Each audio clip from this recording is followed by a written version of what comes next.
I remember the day everything changed, when my family's laughter shattered the air like ice. It was a Sunday afternoon, the sun gleaming through the dining room windows, casting a warm glow on the remnants of our family lunch. I had just returned from yet another research trip, this time for a project on the submerged villages of the north, where I believed ancient spirits lingered in the depths. As I excitedly recounted my findings, detailing the saltwater relics and spectral whispers that danced through the waves, my mother's laughter erupted. "Haunted water? You've really lost it, haven't you?" she scoffed, wiping a tear from her eye. "Next, you'll tell us the fish are plotting against you." My brother chimed in, his voice dripping with mockery. "What's next, sis? Are you gonna tell us that the drowned villagers want to come back for revenge?" The table erupted into a chorus of cruel laughter, their faces twisted in disbelief.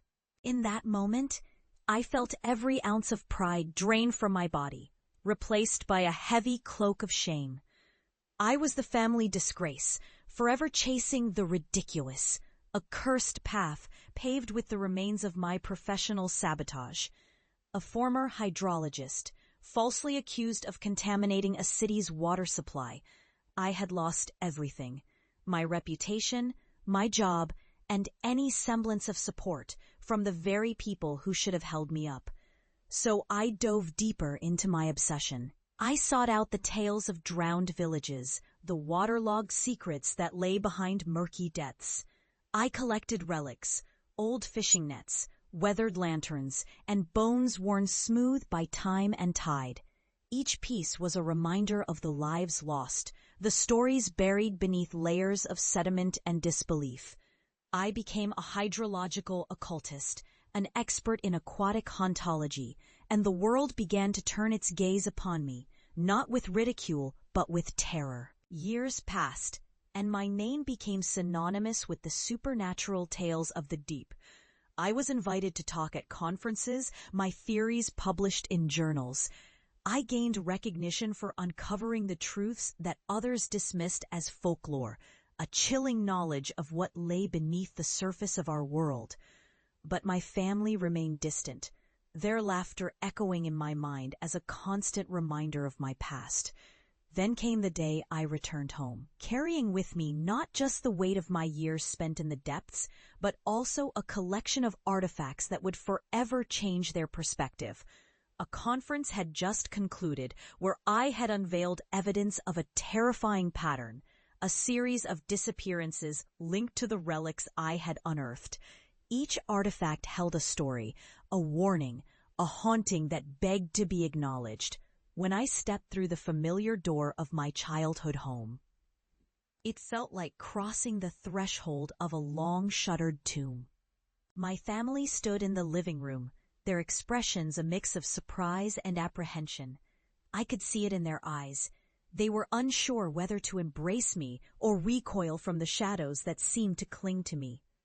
I placed the artifacts on the coffee table, an assortment of waterlogged relics, each one more grotesque than the last.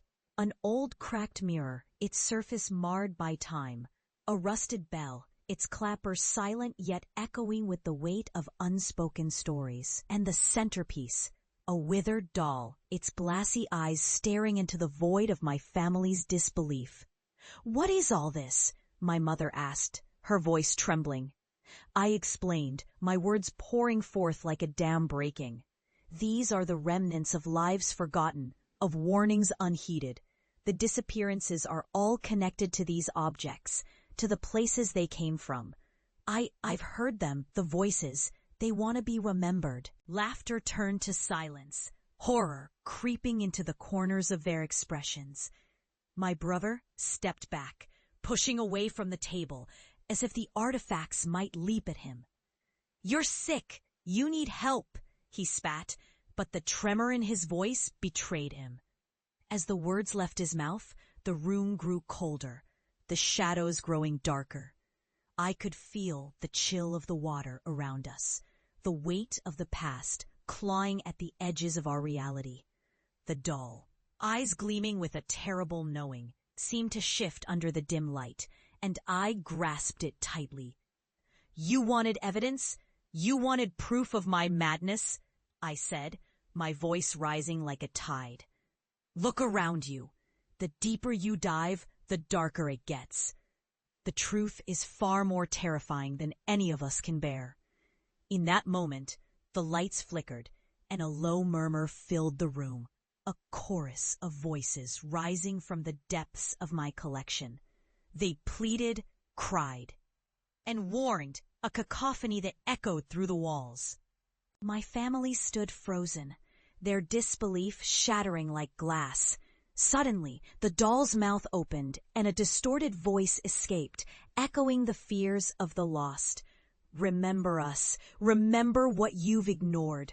The air thickened, the shadows coiling like tendrils around my family. Their eyes widened in horror as they realized the truth. The very thing they had mocked had become their reality. I watched as the realization settled in, their laughter turning to despair as the weight of their disbelief crushed them. I stepped back, allowing the darkness to consume the room, feeling a bittersweet sense of vindication wash over me. They had paid for their contempt, their laughter now echoing in the chasm of what they had refused to acknowledge. As the voices receded, leaving only silence in their wake, I looked at my family, my heart heavy with what had transpired.